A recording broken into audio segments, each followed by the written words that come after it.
সেনাবাহিনী এবং সেনা প্রধানের প্রতি বিদ্বেষ কারো কারো করার অভিযোগ তার বিরুদ্ধে আনা হয়েছে। তাজুল ইসলাম এবং নাবিলা ইদ্রিস যে খেলা দেখালো তাতে ক্ষমা চেয়েও লাভ হলো না সেনাপ্রধানের। যে দেশে একসময় ক্ষমতার দাপটে সাধারণ মানুষের ন্যায় বিচার পাওয়াটা ছিল দিবা স্বপ্নের মতো, সেই দেশেই আজ ইতিহাসের চাকা উল্টো দিকে ঘুরতে শুরু করেছে। এক অবিশ্বাস্য পট পরিবর্তনে যাদের বিরুদ্ধে বছরের পর বছর ধরে গুম, খুন আর অকথ্য নির্যাতনের অভিযোগ পাহাড় সমান হয়ে জমেছিল, সেই সব ক্ষমতাধর সেনা কর্মকর্তারাই আজ আইনের মুখোমুখি, এখন করছে জেলে বসবাস। বাংলাদেশ সেনাবাহিনীর ইতিহাসের এক কলঙ্কিত অধ্যায়ের বিচার শুরু হয়েছে, যা কয়েক মাস আগেও ছিল অকল্পনীয়। এই গল্পের নায়ক হিসেবে আবির্ভূত হয়েছেন অ্যাডভোকেট তাজুল ইসলাম এবং ডক্টর নাবিলা ইদ্রিসের মতো কিছু নির্ভীক মানুষ। আর খলনায়কের ভূমিকায় দাঁড়িয়েছেন সেই সব কর্মকর্তা যারা একসময় নিজেদেরকে আইনের ঊর্ধ্বে ভাবতে শুরু করেছিলেন। আজকের এই ভিডিওতে আমরা কোনো সাধারণ খবর পরিবেশন করতে আসিনি। আমরা বিশ্লেষণ করব সেই গভীরের গল্প, জানব কিভাবে সম্ভব হলো এই অসম্ভবকে সম্ভব করা। কারা সেই নায়ক যারা নিজেদের জীবন বাজি রেখে এই লড়াইয়ে নেমেছেন, আর এই ঐতিহাসিক বিচার প্রক্রিয়া বাংলাদেশের ভবিষ্যতের জন্য কি বার্তাই বা বহন করছে। চলুন গভীরে প্রবেশ করা যাক। বিগত এক দশকেরও বেশি সময় ধরে বাংলাদেশের রাজনীতিতে গুম শব্দটি এক মূর্তমান আতঙ্ক হিসেবে পরিচিত ছিল। বিরোধী রাজনৈতিক দলের কর্মী, সরকারের সমালোচক, সাংবাদিক, মানবাধিকার কর্মী, এমনকি সাধারণ ছাত্ররাও এই রাষ্ট্রীয় সন্ত্রাসের শিকার হয়েছেন। দিনের আলোয় বা রাতের আধারে সাদা পোশাকের কিছু লোক এসে তুলে নিয়ে যেত, আর তারপর তাদের আর কোনো খোঁজ পাওয়া যেত না। পরিবারগুলো বছরের পর বছর ধরে থানা, আদালত আর মানবাধিকার সংস্থার দরজায় ঘুরেও তাদের প্রিয়জনের কোনো সন্ধান পায়নি। প্রতিটি অভিযোগের জবাবে আইন প্রয়োগকারী সংস্থাগুলোর একটাই উত্তর ছিল, আমরা কিছু জানি না। এই ভয়াবহ সংস্কৃতি এতটাই গভীরে ছড়িয়ে পড়েছিল যে মানুষের মনে রাষ্ট্র এবং প্রতিষ্ঠানগুলোর উপর থেকে বিশ্বাস প্রায় উঠে গিয়েছিল। তৎকালীন শেখ হাসিনা সরকারের বিরুদ্ধে প্রধান অভিযোগই ছিল যে তারা রাজনৈতিক প্রতিপক্ষকে দমন করার জন্য রাষ্ট্রীয় সংস্থা, বিশেষ করে সেনাবাহিনীর কিছু বিপদগামী কর্মকর্তাকে ব্যবহার করে একটি ভয়ের রাজত্ব কায়েম করেছে।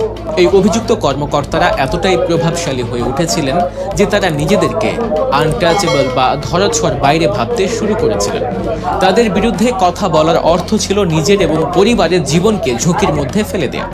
এভাবেই একটি বিচারহীনতার সংস্কৃতি রাষ্ট্রকে গ্রাস করে ফেলেছিল। কিন্তু ইতিহাসের নিয়মে কোনো স্বৈর শাসনই চিরস্থায়ী হয় না। গণ আন্দোলনের মুখে শেখ হাসিনা সরকারের পতনের পর যখন ডক্টর মোহাম্মদ ইউনূসের নেতৃত্বে অন্তর্বর্তীকালীন সরকার গঠিত হলো, তখন জনগণের সামনে সবচেয়ে বড় চ্যালেঞ্জ ছিল রাষ্ট্রের ক্ষতগুলোকে সারিয়ে তোলা। আর সেই ক্ষতগুলোর মধ্যে সবচেয়ে গভীর ছিল এই গুম এবং বিচার বহির্ভূত হত্যাকাণ্ডের বিচার। জনগণের এই তীব্র দাবির মুখে অন্তর্বর্তীকালীন সরকার গঠন করে গুম তদন্ত কমিশন। এই কমিশনের মূল দায়িত্ব ছিল বিগত বছরগুলোতে ঘটে যাওয়া সমস্ত গুম ও বিচার বহির্ভূত হত্যাকাণ্ডের পেছনের সত্য উন্মোচন করা এবং দোষীদের আইনের আওতায় আনা। আর এখান থেকেই শুরু হয় আমাদের গল্পের মূল পর্ব। অদম্য দুই নায়ক তাজুল ইসলাম এবং নাবিলা ইদ্রিস। এই কঠিন লড়াইয়ের অগ্রভাগে থেকে যারা নেতৃত্ব দিয়েছেন তাদের মধ্যে দুজনের নাম বিশেষভাবে উল্লেখযোগ্য। আন্তর্জাতিক অপরাধ ট্রাইব্যুনালের chief prosecutor advocate Tajul Islam এবং গুম তদন্ত কমিশনের সদস্য ডক্টর নাবিলা ইদ্রিস। প্রথমে আসা যাক অ্যাডভোকেট তাজুল ইসলামের কথায়। একজন আইনজীবী হিসেবে তিনি যে ইস্পাত কঠিন দৃঢ়তা এবং আপোষহীন মনোভাব দেখিয়েছেন তা এক কথায় অবিশ্বাস্য। যখন গুমের অভিযোগে অভিযুক্ত প্রভাবশালী সেনা কর্মকর্তাদের আদালতে হাজির হওয়ার নির্দেশ দেওয়া হলো, তখন অনেকেই সন্দিহান ছিলেন।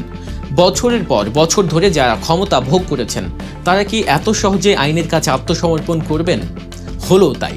অভিযুক্তরা নানা টাল বাহানা শুরু করেন। কেউ অসুস্থতার অজুহাত দেখান, কেউ বা পুরনো ক্ষমতার দাপট দেখিয়ে পরিস্থিতিকে প্রভাবিত করার চেষ্টা করেন।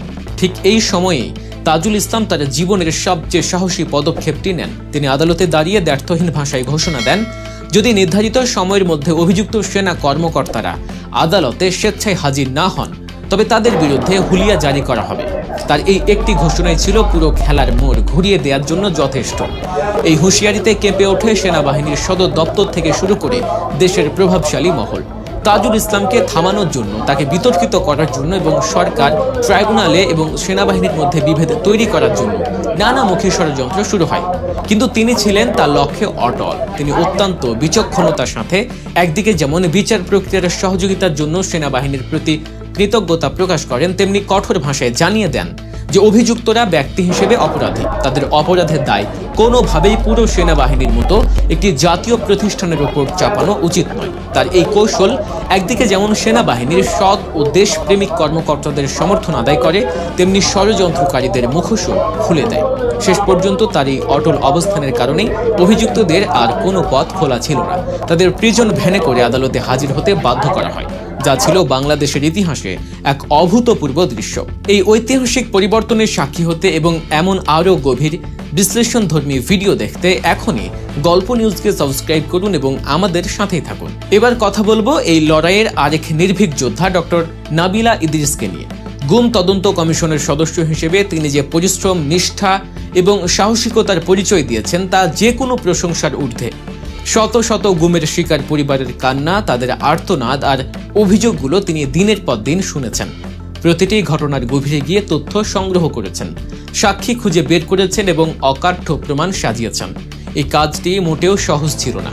একজন নারী হয়ে রাষ্ট্রের সবচেয়ে শক্তিশালী এবং ভয়ঙ্কর কাঠামোর বিরুদ্ধে দাঁড়ানো, যেখানে পদে পদে ছিল বিপদ আর হুমকি। রাজনৈতিক চাপ তো ছিলই, পাশাপাশি তার ব্যক্তিগত চরিত্র হননেরও চেষ্টা করা হয়েছে। তাকে একসময় জামাত ঘনিষ্ঠ বলে অপপ্রচার চালিয়ে তার গ্রহণযোগ্যতাকে প্রশ্নবিদ্ধ করার চেষ্টা করা হয়, কিন্তু কোনো কিছুই তাকে তার লক্ষ্য থেকে এক চুলো সরাতে পারেনি। ভয়কে জয় করে তিনি সত্যের পথে অবিচল থেকেছেন। তিনি প্রমাণ করেছেন ন্যায় প্রতিষ্ঠার লড়াইয়ে লিঙ্গ কোনো বাধা নয়, সাহস আর সততাই হলো সবচেয়ে বড় শক্তি। নাবিলা ইদ্রিস এবং তার সহকর্মীরা অক্লান্ত পরিশ্রম করে গুমের পেছনের সেই ভয়ঙ্কর সত্যগুলো এক এক করে উন্মোচন করেছেন। তাদের তদন্তের ফলেই আজ জাতি জানতে পারছে কিভাবে রাষ্ট্রীয় ক্ষমতা ব্যবহার করে ঠান্ডা মাথায় সাধারণ নাগরিকদের তুলে নিয়ে যাওয়া হতো, কিভাবে তাদের উপর নির্যাতন চালানো হতো এবং কিভাবে তাদের চিরতরে হারিয়ে দেয়া হতো। আজ যে সেনা কর্মকর্তারা আদালতের কাঠগড়ে দাঁড়িয়ে কাঁপছেন, তাদের অপরাধের প্রমাণগুলো জনসম্মুখে তুলে ধরার পেছনে নাবিলা ইদ্রিসের অবদান অনস্বীকার্য। এই বিচার প্রক্রিয়া শুধু কয়েকটি মামলার নিষ্পত্তি নয়, এটি বাংলাদেশের ভবিষ্যতের জন্য একটি যুগান্তকারী ঘটনা। দক্ষিণ এশিয়ার রাজনৈতিক ইতিহাসে এমন ঘটনা বিরল, যেখানে সাধারণ নাগরিকদের বিরুদ্ধে সংগঠিত অপরাধের জন্য একটি দেশের সেনাবাহিনীর এতজন উচ্চপদস্থ কর্মকর্তাকে গণহারে বিচারের মুখোমুখি হতে হয়েছে। এই বিচার প্রমাণ করেছে যে কোনো ব্যক্তি বা প্রতিষ্ঠানে আইনের ঊর্ধ্বে নয়। এটি দেশের বিচার ব্যবস্থার প্রতি সাধারণ মানুষের আস্থা ফিরিয়ে আনার একটি বিশাল পদক্ষেপ। বিশ্লেষকরা বলছেন এই বিচার কার্য শুরু করাটা রাজনৈতিকভাবে ক্ষমতাচ্যুতদের অপসারণের চেয়েও অনেক বেশি কঠিন এবং চ্যালেঞ্জ ছিল, কারণ এটি কেবল একটি মামলার বিচার নয়, বরং রাষ্ট্রযন্ত্রের ভেতরে দশকের পর দশক ধরে শেকড় গেড়ে বসা একটি জটিল এবং দুর্নীতিগ্রস্ত ক্ষমতা কাঠামোর বিরুদ্ধে ন্যায় বিচার প্রতিষ্ঠার লড়াই।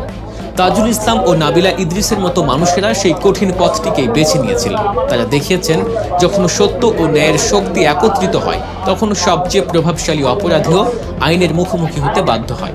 তাদের এই অবদান আগামী প্রজন্মের জন্য এক বিশাল অনুপ্রেরণার উৎস হয়ে থাকবে। এই বিচার প্রক্রিয়া একটি নতুন রাজনৈতিক সংস্কৃতির জন্ম দেবে, যেখানে রাষ্ট্রীয় ক্ষমতা জনগণের কল্যাণে ব্যবহৃত হবে, তাদের দমনের জন্য নয়। আজ বাংলাদেশের আকাশে যেন নতুন সূর্য উঠেছে, তা ন্যায় বিচারের সূর্য। যে জাতি একসময় বিচারহীনতার অন্ধকারে নিমজ্জিত ছিল, আজ তারাই দেখছে আলোর পথ। এই আলো জ্বালিয়েছেন তাজুল ইসলাম ও নাবিলা ইদ্রিসের মতো নির্ভীক মানুষেরা। তাদের এই লড়াই শুধু আদালতের